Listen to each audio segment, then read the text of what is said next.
Hi, welcome to Retrosonic Podcast. I'm Steve and I'm in Gothenburg with Fredrik Sandsten, who used to be in the soundtrack of our lives, and his ex-colleague Ian Person. Welcome, gentlemen. Thank you very much. Thank you very much, sir. Thank you for coming out today.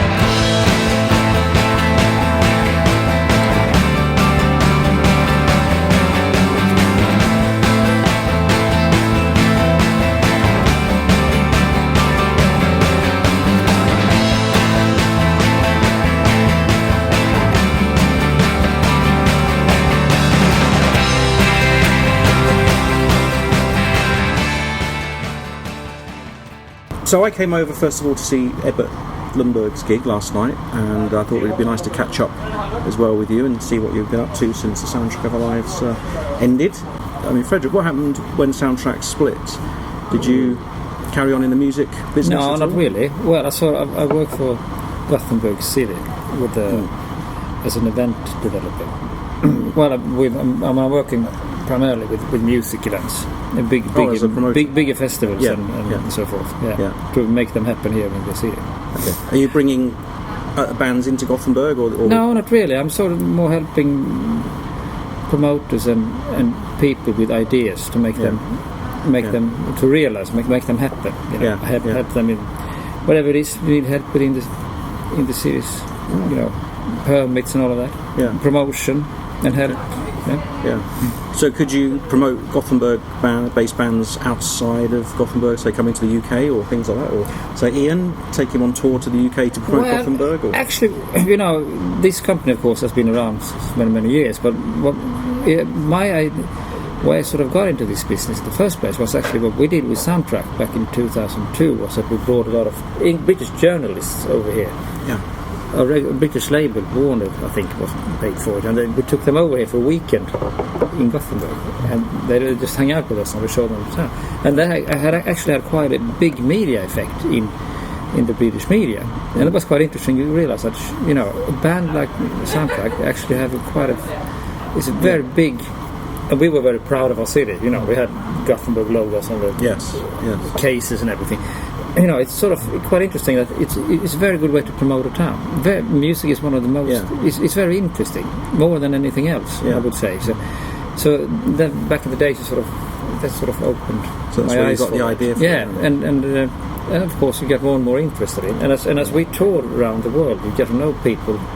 When you play in a band, you attract quite a lot of people from whatever it is, and you get to know people who work with these questions and stuff. Yeah. So you get to know people in Chicago, you get to know people in Helsinki, a little bit here and there, So it's sort of an interest that was always there. Yeah, because Soundtrack always, especially in the UK, they had a big support from the sort of music media. I thought, I mean, critically, you're always really popular. I know Andrew Perry has been a big supporter of yours over the years, and I think there was always a lot of press. And I remember when you had press in your studio, like Mojo magazine, they came to visit your studio as well. So I think it was always good. You had the press on side with Soundtrack. The press and other musicians. But not the record buying. The general public didn't like stuff like that. Well, no.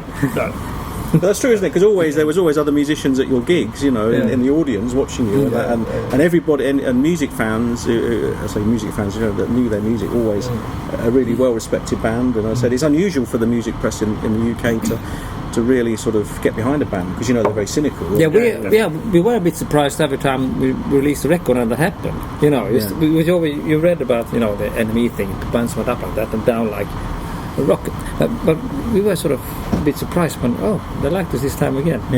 So, and even the last record, I think it was it 6 out of 6 in uncut and stuff like that. Really, even though it wasn't a very big thing, but going away present. It was. Yes. Thank God. We've got to be nice about this band.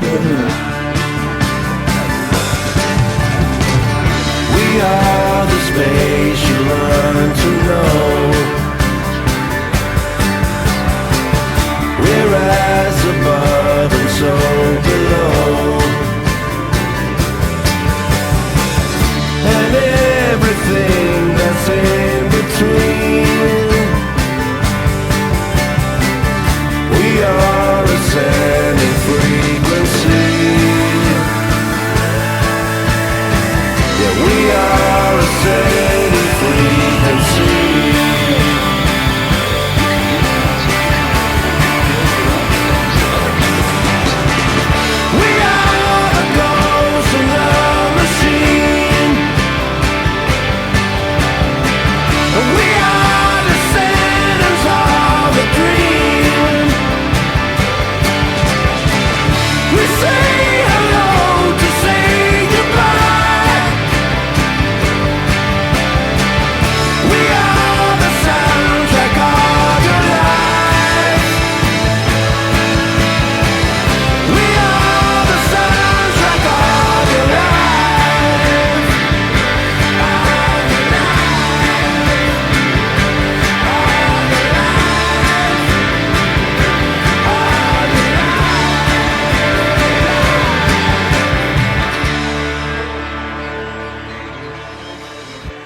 So you haven't really been playing music since? Have you performed live with anybody?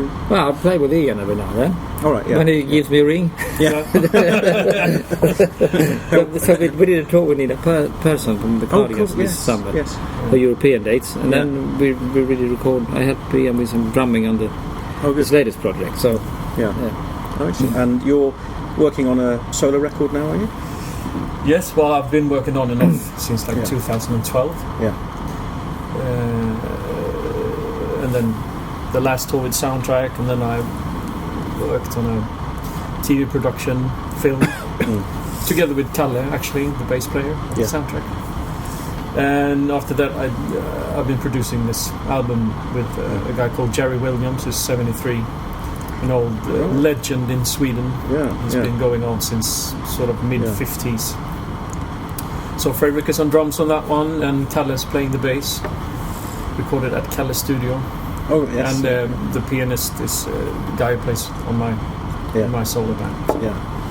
So that will be released in after the summer, single before me. Yeah. So tell us about Jerry Williams, because I wasn't aware of him, but apparently he's a really big star over here, isn't he? And going back to sort of like almost like rock and roll days. And he was sort of. In 62, I think he released his first album. It was 62, yeah. I think when we grew up, when me and Fredrik saw him on TV, it was more of a sort of, what do you call that kind of 50s music? Yeah, rockers music. Yeah, rockers. Car, you know, big cars and Yeah. But I mean, when he started out, he had more of the sort of Otis Redding, James Brown in him. Yeah. And he toured with Little Richard in Germany in early 60s. Yeah. Told fantastic stories when he was at the Apollo 63, 64 in New York, and he was sort of me and my friend was the only white people there, and it was, you know, so he's more of a soul guy, and he did a couple of albums in the late 60s with this, I think they're called Dynamite Brass Band or something, that are Otis covers, and he has this very strong voice. And he's got a great voice. I mean, because I've heard some of the stuff you've been working on with him, and it seems like you're doing like a Johnny Cash style, where you're getting him to come back and play contemporary or sort of rock songs that you wouldn't expect someone like that to do. Yeah, absolutely. We wanted to get him out of his comfort zone. Yeah. And so the A&R for the album is also an old Soundtrack connection called Ismail Sami, who released Soundtrack's first single. So he contacted me and wanted me to produce this album, and we talked, and he said his idea was to do a sort of Johnny Cash, but instead of having Johnny Cash as a model, we wanted Glenn Danzig. Okay. So we talked about the production. Rick Rubin sort of very dry, and the voice very very close to you, and but hard. It shouldn't be acoustic like Johnny Cash. Yes. Full on rock, but sort of less is more kind of a vibe. Yeah, because you've I mean, tell us about some of the songs that you've. Did you choose the songs and then presented them to him and said, yeah, we had a fantastic meeting about a year ago at Isse's house, where we played these songs like Ghost Rider with Suicide on max volume, and it's you can't really listen to that one that loud. It's just like, and we listened to Gimme the Stooges and whatnot. And so for him to be able to sort of grasp anything, I had to do demos. In the sense that I wanted them to sound and send to him. Okay, so you didn't want to scare him with the originals then? No, he got the originals as well, but he was like, I don't think he ever listened to them. So I did sort of scale it down and did simple demos for him. But he was, a good sport and came down. I mean, he never met any of us. Well, we actually met him. We did a few festival shows with him now and then. Oh, okay. And I think Martin Hederos played on his last record. He was on his previous one, But that was more a traditional Jerry album. But we took him down to the studio and we recorded it sort of live at the same time.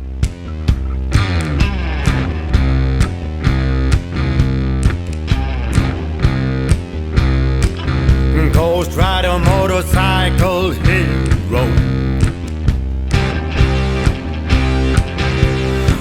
baby, baby, baby, she's looking so cute.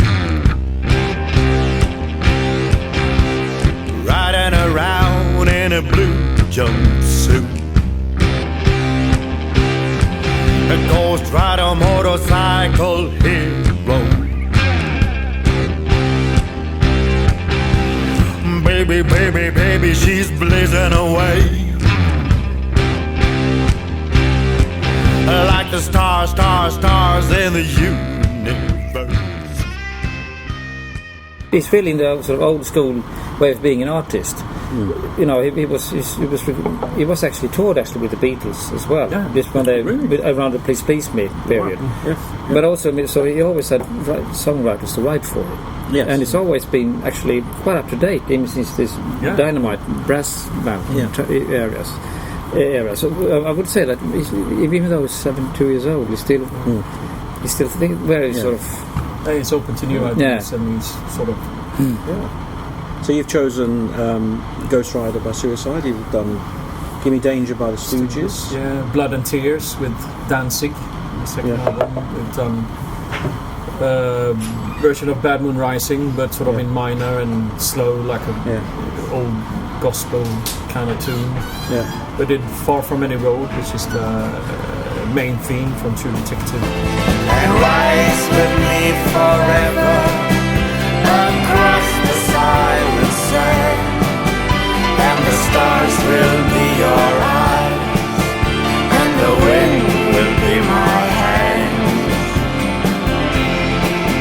And rise with me forever across the silent sand, and the stars will be your eyes, and the wind will be my hand.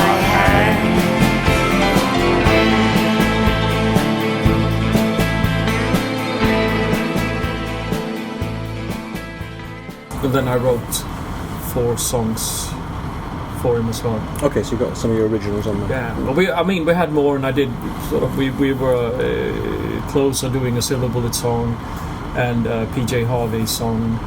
Okay, but quite an interesting mix of stuff then, I think. Yeah. It's sort of but I wanted him to. It's his album, so I didn't want to just like we're going to do this song and this song. I wanted him to feel comfortable and sort of getting into the song. So. And will this be released on a major label, or is it? Yeah, it's on Universal. Oh, excellent. Okay. In August or September, but the first single is going to be out in May, I think. And what will the first single be? That will be the Suicide cover, Ghost Rider, which I think is sounds great. He sounds dangerous. And he's not very tall, but he works out a lot. He went to the gym every day after the studio. And he also had his own style of recording, so you're standing like in a circle. Oh, so you're just recording live? Live, live great, all the time. Yeah, so it's really and everyone. And no overdubs. You have to be on your toes. Yeah. And he sang. And he's singing live with you as well. Yeah, live with us all the time. So we just kept rolling and did like sometimes we did a Chuck Berry song as well called Downbound Train, which is sort of is called the birth of goth music. It doesn't sound like Chuck Berry, but we only did 2 takes on that one, and some we did like. Yeah. So do you have any plans to tour or do some shows with him live to promote the album? Yeah, I'm actually doing he's playing on at a venue here in Gothenburg like 3 nights a week, the whole from September till Christmas. So I'm going to be part of that band. Yeah. And Fredrik, will you be? No.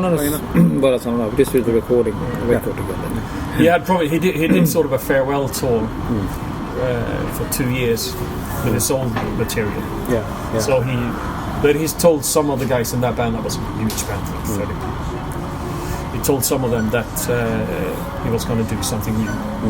So now he called me and said, well, I shouldn't have told the others, then I could have used this band. So he really enjoyed playing with us, and that we were so enthusiastic and sort of. Sometimes I guess he plays with people who, he said, it's not fun to see them looking at their watch and wanting to go home, like studio musicians sort of. That was great. Well, I mean, certainly in the UK, it's just one of those names I never heard. Because he's using Jerry Williams as a...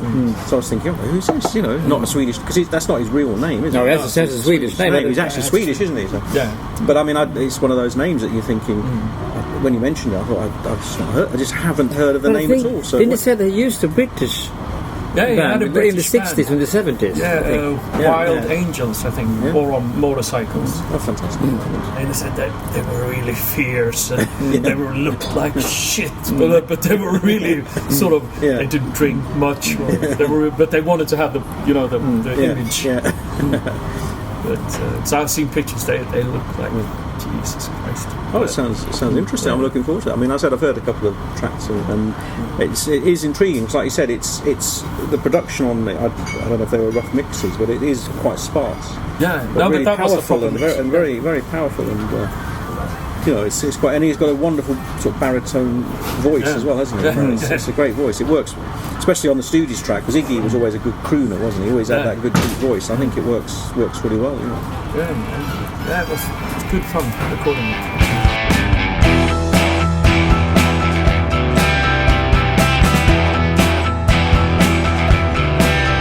Give me danger, little stranger, and I'll feel with you at ease.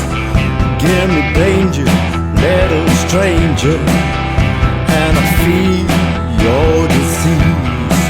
But there's nothing in my dreams, just some ugly memories.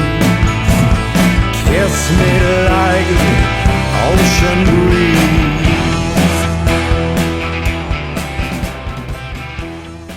And you're working on a new album. You say you're trying to get the pledge music.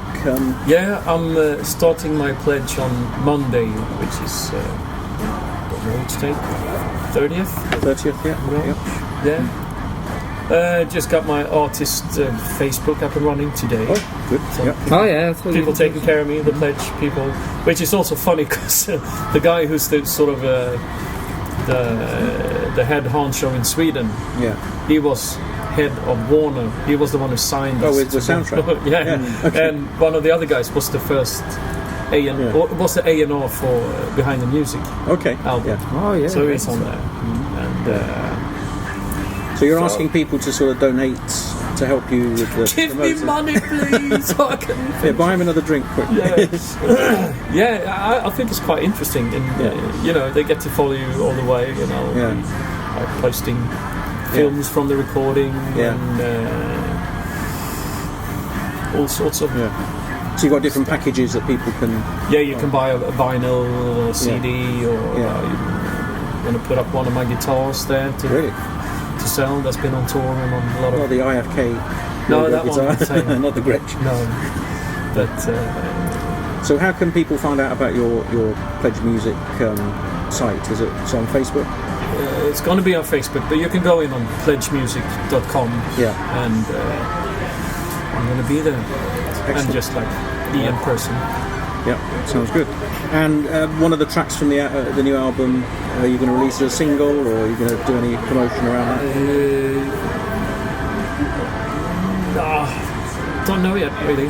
Yeah. Because I'm sort of, if this pledge thing works, then I own my own album, which is great. So then I can go out and So you choose a record company, sort of. Because it's quite tough these days getting a record contract. That is not a 360 deal, and an old guy like me, they say, "Oh, Jesus, you're a bit old, aren't you? Shouldn't you stay home with your kids or something?" So it's a fantastic. It's a good idea. And I mean, they actually. I mean, they don't give me money; they pay to get something in return. So hopefully it can boost. It's a good idea. I think people now, music fans, like that sort of intimacy. It's why. MP3s don't mean much to people anymore. So people are going back to vinyl. I think the box sets, the deluxe packaging is now popular, where you get lots of extras and things. I think that's what people are looking for. That, and this is a good idea. And I think fans can follow. But I mean, if this thing was out when I was young, I would definitely have done sort of as it's a good idea. I mean, it's almost going one step further than an independent label, isn't it? It's just giving you total control of the rights of your music and and then you just have to worry about distribution. Don't you? So it's great for these young bands as well. That otherwise are stuck in these 360 deals where they're even it's like in the 40s or 50s. Right. So. And Fredrik, you're in the sessions as well. You're playing drums on the sessions, I think. Well, yeah, every now and then. No, not on my album. Oh, not on the album. Not on the no. I sort of have a sort of a band, very loosely, but I use the same people on the album.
And recently you've been working on, or you've worked on a soundtrack to a TV series called Viva Hate.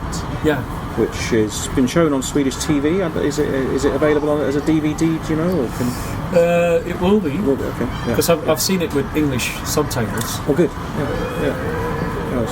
I heard that they are going to sort of edit it down to a movie kind of thing and show it on film festivals.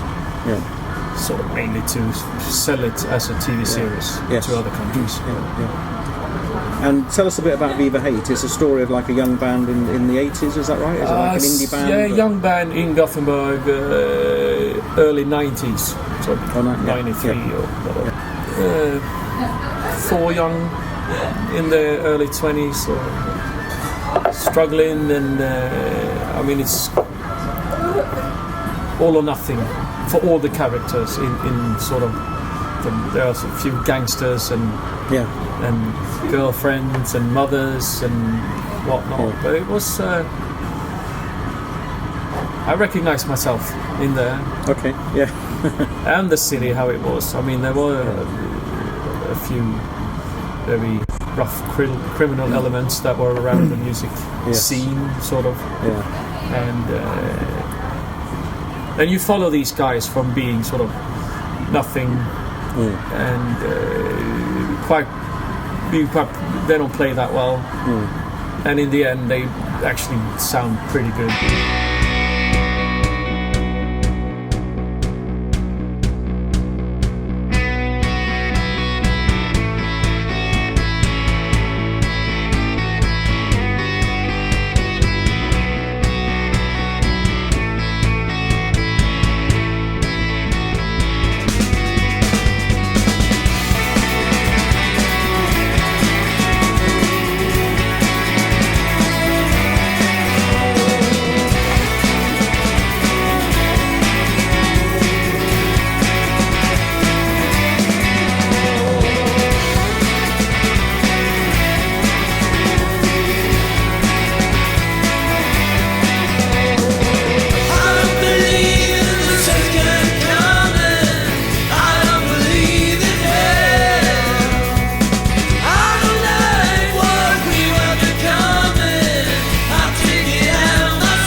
quite high, energetic, and really funny. Yeah. It's more of a this guy Peter Biro has worked with like Matthias before on Upp till Kamp, and it's been quite more not as sort of humoristic as this one. Yes. So it's you laugh a lot. Yeah. And is it specifically, is it quite Gothenburg based, or because I know his work with Up Till Camp was very much about Gothenburg. Yeah, it's all filmed in Gothenburg. So it's all very much in Gothenburg. It's very much around. I would say around the time before we just formed Soundtrack. Yeah. You recognise. Yes. I was just saw it on TV. It was like really. Oh, what's a little like this? Yeah, I guess it was. So it's quite authentic. Yeah. So very authentic. So we were on the guy who wrote the script, Peter Biro. He was at sort of more of a punk side, which we had left because we were into the punk scene in the late 70s. Yeah. And there was a new sort of punk wave that came in the late 80s, sort of. Yeah. So these characters are at those places, sort of these squats and punk hangouts. More of the political punk side of things. Yeah. And were you involved in sort of advising them about the scene, or what it was like, or was it just purely you doing the music? And no, more how they acted on stage and what would be possible or not, and how it would sound and look like. It actually sounded a bit too good.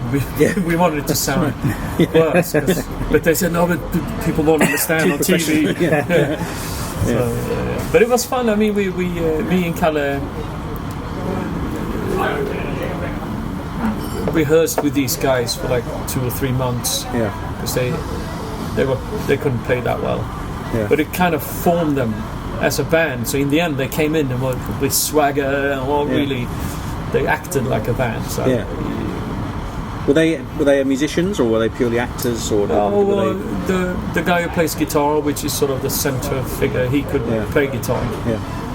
But the others couldn't really, so we had to fake it a bit. Sort of in. No, but he played the drums. We had to pre-record because they couldn't sort of do takes for 16 hours. So we pre-recorded it in the studio. I had to edit it a bit, but it's them playing, so it sounds sort of. And is there a soundtrack album released? It's on Spotify. Okay. But then it's my drummer who plays the drums on that one. Okay. So I wanted it to be more as if they had truly been a band. Yes. Sort of. And it's not so you've just done your own versions of the songs that were used in the... No, I just edited away his drumming, put some new drums on and some overdubs to make it sort of as the band had existed and recorded an actual album. Okay. So there's no physical product for people to buy. Because I know people have asked me, can we buy the soundtrack or CD or album? But it's out there on the internet, but not... No, not yet. We'll see if I can get it out there somehow. It's all comes down to money, of course. But we'll see.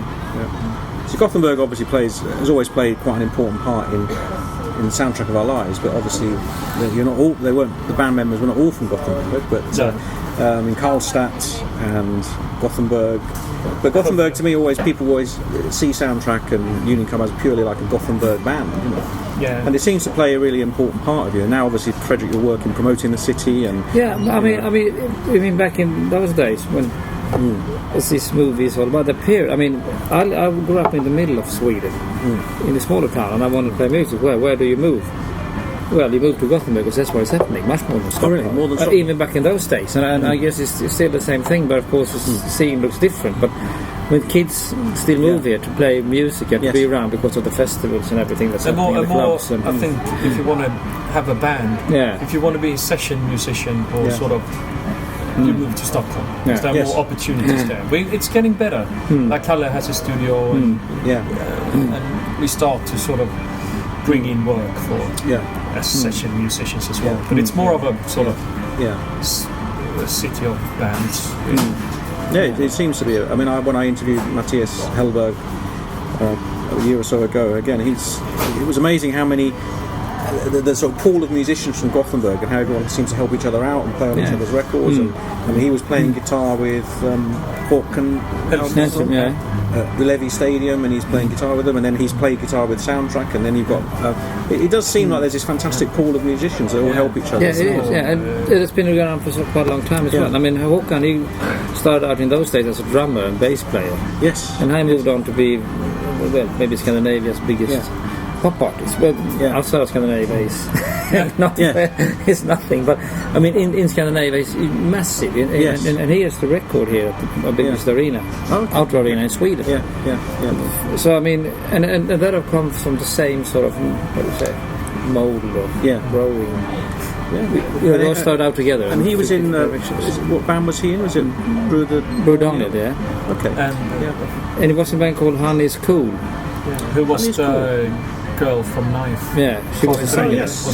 Yes. And they recorded a cover of Gran Canaria back in the day. That's right. So everything sort of remember, together. Yeah. And they recorded with. And the first time I met them was when we recorded with Johan Forsman just down the street. Yeah. So it also sort of. That's right. And he was there at Ebbert's gig last night, Håkan, in the backstage. I don't really know his music because he sings in Swedish, doesn't he? He's not transferred. He hasn't transferred into Björn the UK. Olsson, who was in Soundtrack, writes his songs. Yes. Oh, right, okay. I knew. And I played him. I drummed most of his records. Yes, I know you drummed. And I was going to say, did you play at the Levy show last year? Were you drumming with? No. It's my son's godfather actually who does that. So we're all keeping it in. It really is what the business. We've got a bunch of fucking I don't know. I'm a bit worried now. We might be sisters and brothers for real. All of us. Yeah. But I know because you're a big IFK Gothenburg fan, and we've done our podcast talking about the movie that you did. Football and the football's last proletarians, which was a great little chat we had about the movie, and then I met the directors in the UK with Glenn Hissen, and we had a good chat about that and about Gothenburg, and you have your guitar with your tattoo with Gothenburg, so it's taking it around, Now I've written 2 songs new for a new IFK album. Oh really? For their fan club. Yeah. So that's good fun. Oh, excellent.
So, Fredrik, you moved to Gothenburg purely to get into the music scene. Is that why you moved there?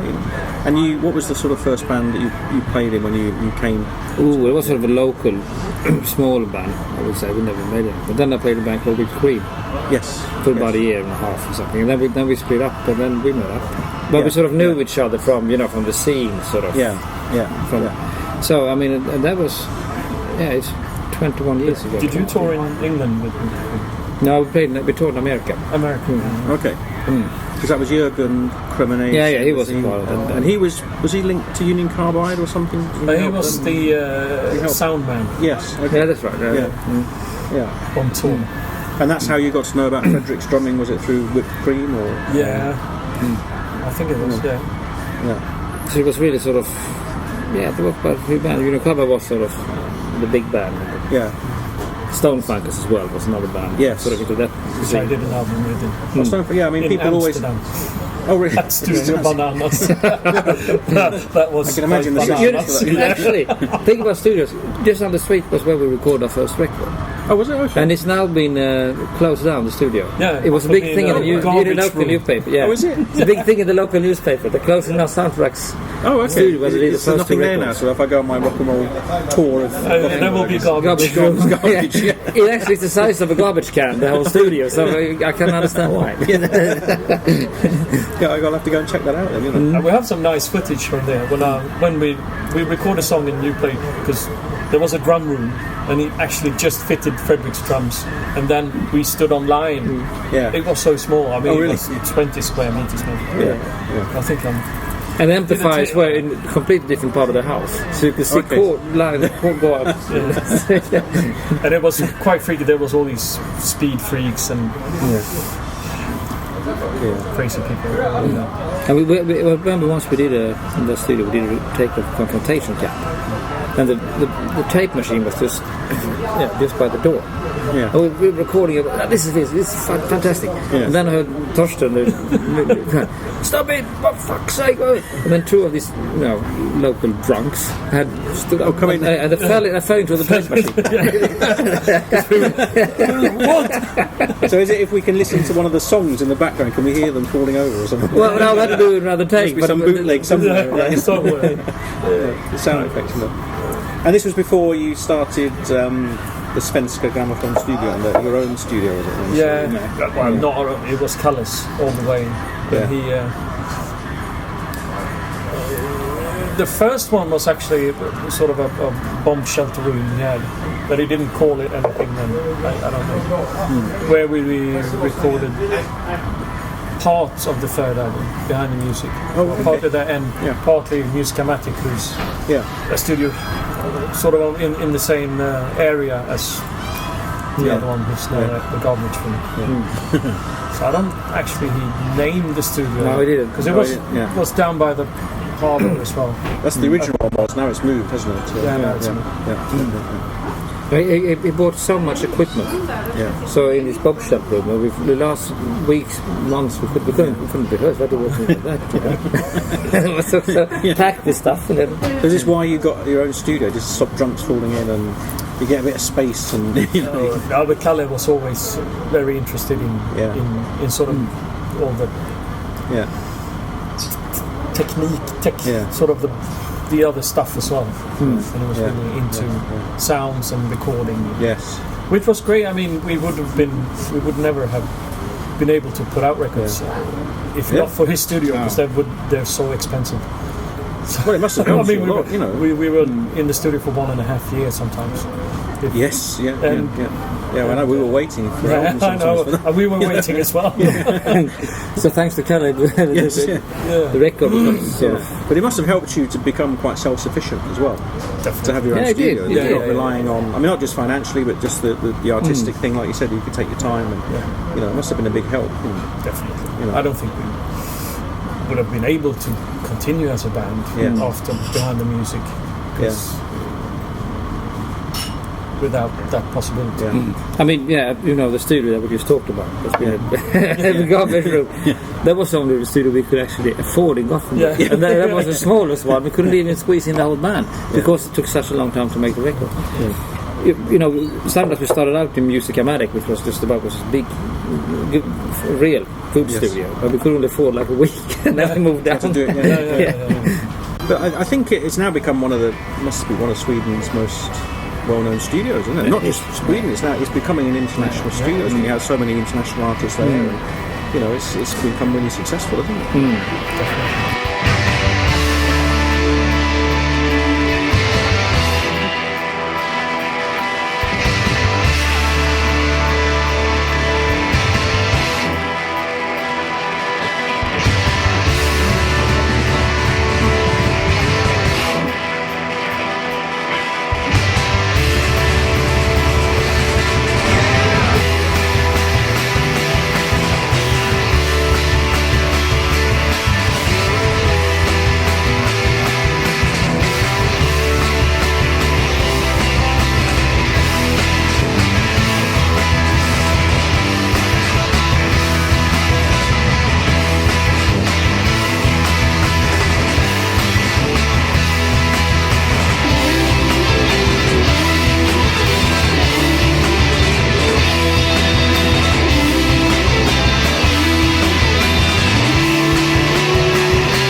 galaxy gramophone.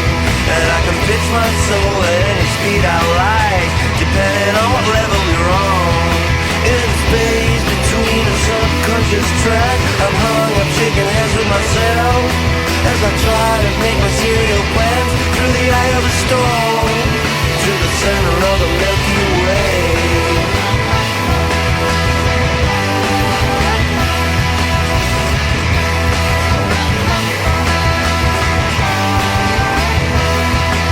I can pick up a life anywhere I choose on my galaxy gramophone. And I can make it sound so beautiful by scratching in a twilight zone. A reversal unicorn's verse for puppets on a cosmic string as I pass around a loop through the eye of the storm to the center of the Milky Way.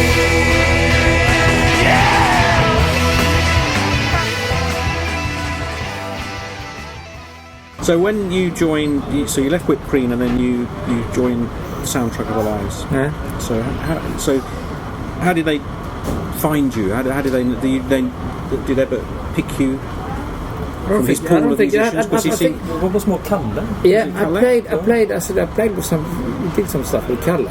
Okay. And Kalle got to know. He and Björn were quite close friends at that time. And you, of course, and I think everybody actually lived in Poland. I think. Yeah, he didn't do much. Me and Björn did like score music for a friend of mine who doing ski movies and stuff. Oh right, okay. So me and Björn had a connection. Yeah. And then he got to know Kalle, and Kalle knew Fredrik. Okay. And we sort of had, we split up the band, and and Kalle said, well, maybe we should go and see them. And then we met up, you and me and Tobbe, I think. Yeah. Ebba, we met out at the club, and that was sort of, we had a rehearsal the week after. Yeah. Just sort of tried it out. Yeah. It's good. And you sort of you moved to Gothenburg and you found the band that was sort of designed for you. Yes. That was what I felt. It was like you have all these people who understands how, not with any sort of discussion or anything, just by playing, that this is where it should be, you know. And you sort of, and that was quite a relief to feel. So that was like, you felt like Björn in the first place really understood when he wrote songs, and then you all felt the place. You fell into place, I would say, within the first 6 months of rehearsing. Yeah. That was quite a great thing. Then you know that this is the band for me. Right? Yeah. So and that thing sort of, well, of course I did loads and loads of session job works during the years, but that was sort of the thing that was always, you know, that. So when we decided to break up, it was like, no, I don't want to sort of get into to something, because nothing can sort of replace what we had there, music, for me at least. Yeah, it must be difficult, you know. I think, because I mean, as a music fan, I always think a lot of people say Soundtrack with a band that you wanted to be in, because you had everything, you know. You had all the visual side, the songs and that. So yeah, it was a great band, you know, and it still leaves a hole for people. But I think also, I mean, we were 6 characters, and everyone had such huge egos, and that was probably why. I mean, no one wanted to step in the first years. No one wanted to step behind. We all wanted to sort of show off each other, and sort of we wanted to be, as well as, I mean, the band was in a way sort of bigger than different individuals. In many cases, we sort of always wanted to be. We want to be the best band around. We want to, and everyone wanted to be the best band on stage. So everyone was sort of. It was really sort of attitude we had in many years. You know, the sort of then. But I think that's why you had such an impact live for people. That, I mean, I don't know anyone that didn't saw you live but didn't come away thinking, wow, because you know, when I saw you for the first time, and a lot of people I know, fans and friends, have said the same thing. That, I mean, you perfectly summed it up, that everybody wanted the centre of attention. So as Fredrik as a drummer, you know, I mean, not many people will go and look at the drummer and go like, bloody hell, look what the drummer's doing. And then Martin as a keyboard player, I mean, I'd never seen anybody play keyboards like that, where he's almost like playing guitar. And he's standing up and headbanging and you're all jumping around Matthias, you know, and probably more when Matthias came, but the visual side of the jumping around. Björn was, when he was in, he was sort of suppressing that. You should have moved. I was like, okay, what the hell? So when Matthias came, we sort of He unleashed the devil in all of us. It was like full on from that. But it was more fun. Yeah, it was. It was, and it just made this amazing live experience. But it's like watching the Who, sort of. Yes. Except, but then you have the bass player. Well, he's interesting. Yeah. Well, Kalle was always the quiet. Yeah. You have to have the quiet bass player. Yeah. Exactly. And the Who was obviously big. You were a bass player, weren't you? Yeah, I was a quiet one in the background. I usually jump around. And I think, we all wanted the center of attention, but also we were good at very much that we were never very good at jamming, because we never allowed anyone to take the lead on the jam. Yeah. You see what I mean? So we always sort of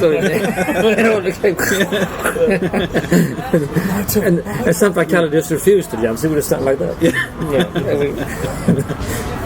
I'm still aging, so won't you please come home? Yeah, I'm still aging, so won't you come back home? Well, here's a song I wrote 100,000 years ago. It was a time when the earth was covered in snow. Well, I was the ground and you were the sky. Oh, it was so hard to reach you, and I just wanted to cry. Well, here's a song I wrote when I was about 144. It was a time when I just couldn't take it anymore. I had to split into pieces to get by. It was a time of delusion. To live, I just had to die. But what does it matter when you know it's not too late? Yeah, what does it matter when you know it's not too late? 'Cause I'm still aging, so won't you come back home? Yeah, I'm still aging, so won't you please come home?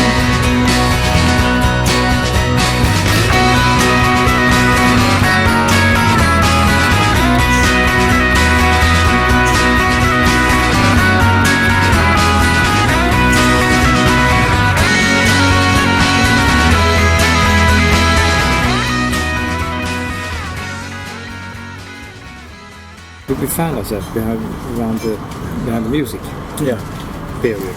Absolutely. That was we got more structure. Before that, it was the mishmash, Too much. Just booze. Yeah, just booze and too much egos. We didn't.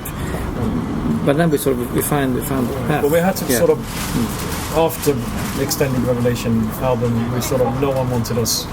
And we were out on sort of sale in the record companies and said, no, well, you can have them for free. Our manager said, not really interested. So we sort of started from scratch again. And then Behind the Music was the big that was that's sort of the peak for me anyway. The whole journey that lasted 3 years, I think. With not getting great reviews when we Thank you very much, sir. I think in the UK, Behind the Music was probably the big hit, and then I think in America, Origin was probably the biggest in America, wasn't it? That was but we got the Grammy nomination was for Behind the Music. Yeah, that's right. The whole, but it all started out. It all happened when the British press recognized the album, and then it sort of started happening in America.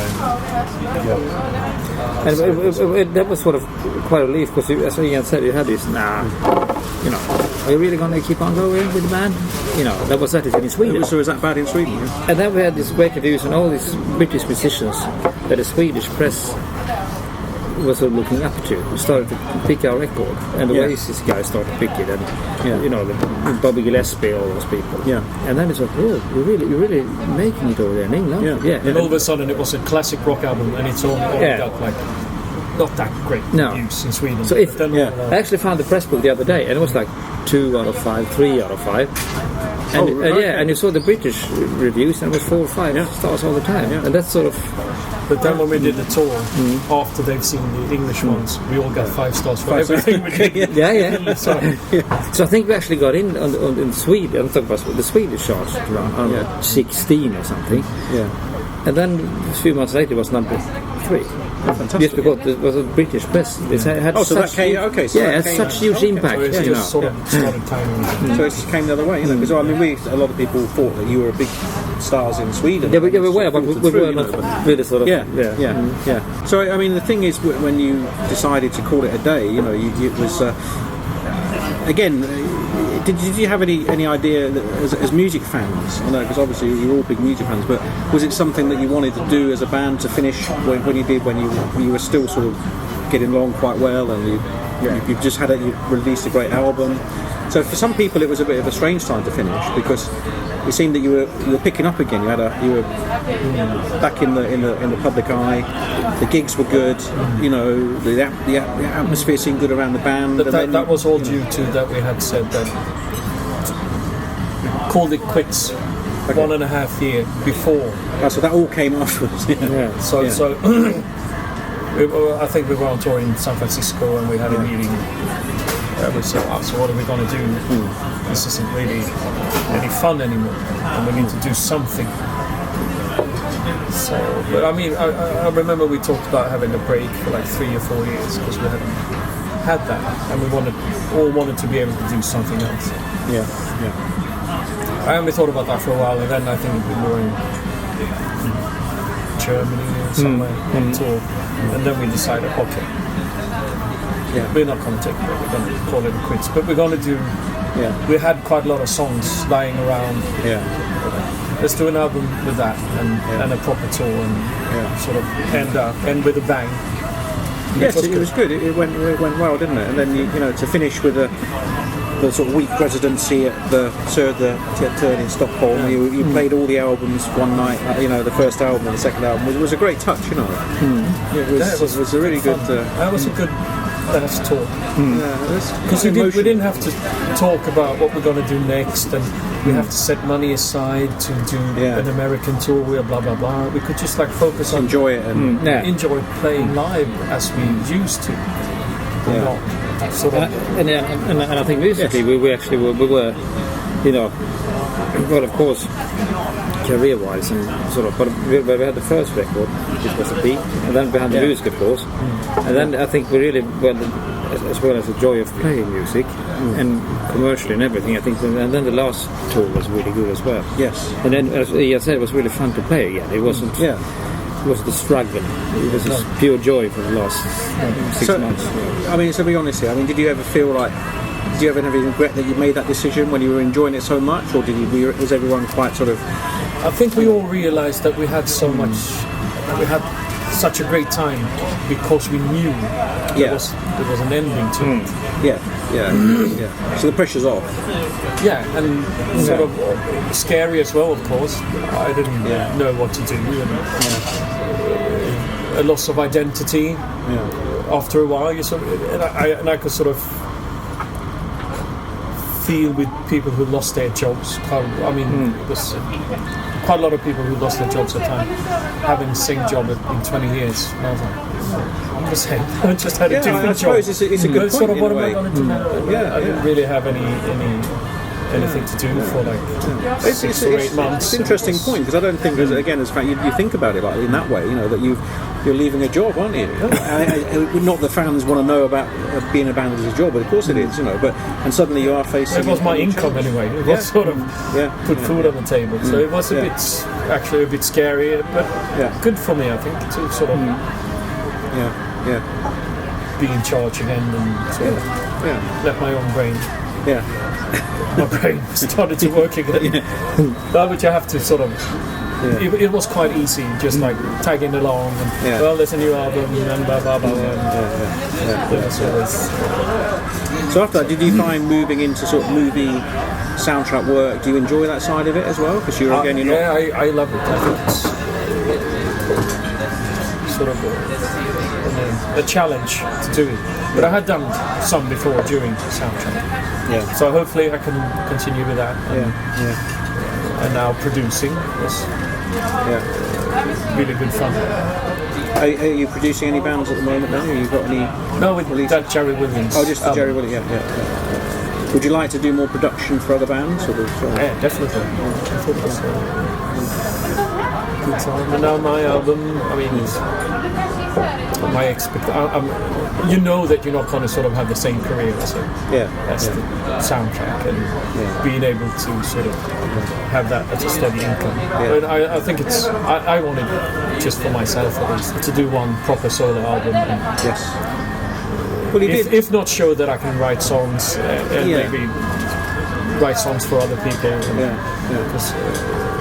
But then you did Diamonds in the Rough, which was originally that was meant to be a soundtrack as well, wasn't it? No, But that was the it was the actual TV series was cancelled in the last week of filming. Then I released the music because I thought it was a shame to just let it lie around. But that works as an album. It does, but it wasn't sort of my choice of songs for my first solo album. It was songs that were made for the TV show. But it was good. It was a stage in the band that was I wasn't feeling too good, but I took the rest of the band besides Emma. Oh, because did you play on that as well? Yeah, they played on that. So we were in the same studio. Oh, okay. Just in another room. Yeah, well, the sort of soundtrack session were over for the day. We didn't record this record. But I think it was a good distraction for the band because it was during Origin and the pressure was on. The American record company was there and wanted to hear the singles and blah blah blah.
Fredrik, are you interested in the production side of things for bands, or is that something that never really... My hearing is too bad.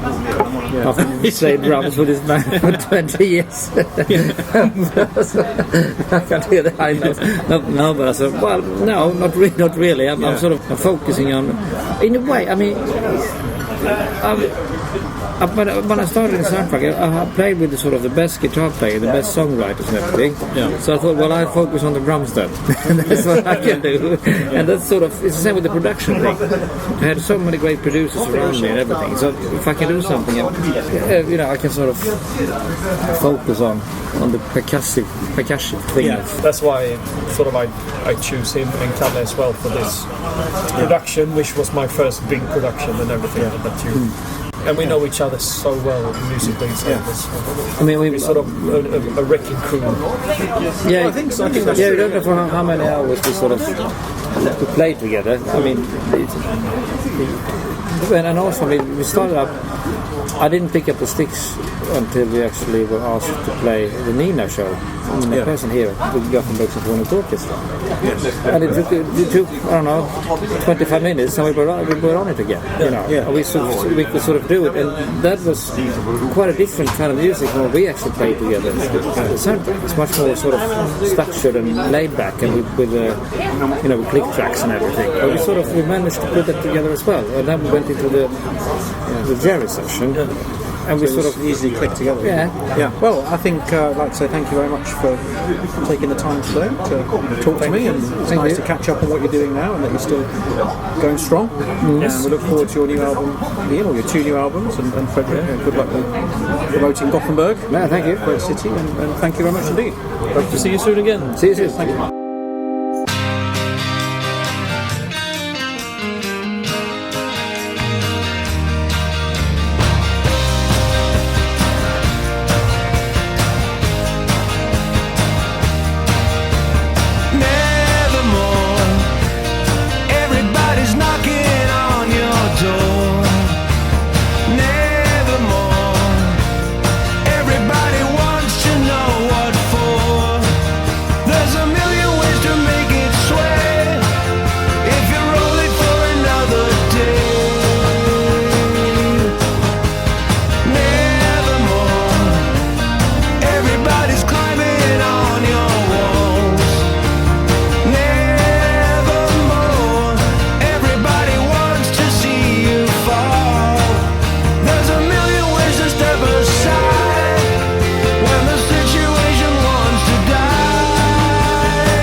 Well, I hope you enjoyed our little chat with Fredrik and Ian. For more info on Ian's solo album, please visit facebook.com/Ian Person Official, and there are links on there to the Pledge Music site where you can go and get involved, and also links on the new forthcoming Jerry Williams collaboration. If you're missing Soundtrack of Our Lives, which I know a lot of you are, don't forget Retroman blog, where we've got lots of archive material on Soundtrack of Our Lives over the years, including reports, reviews, interviews, loads of exclusive Paul Slattery photographs, and much more.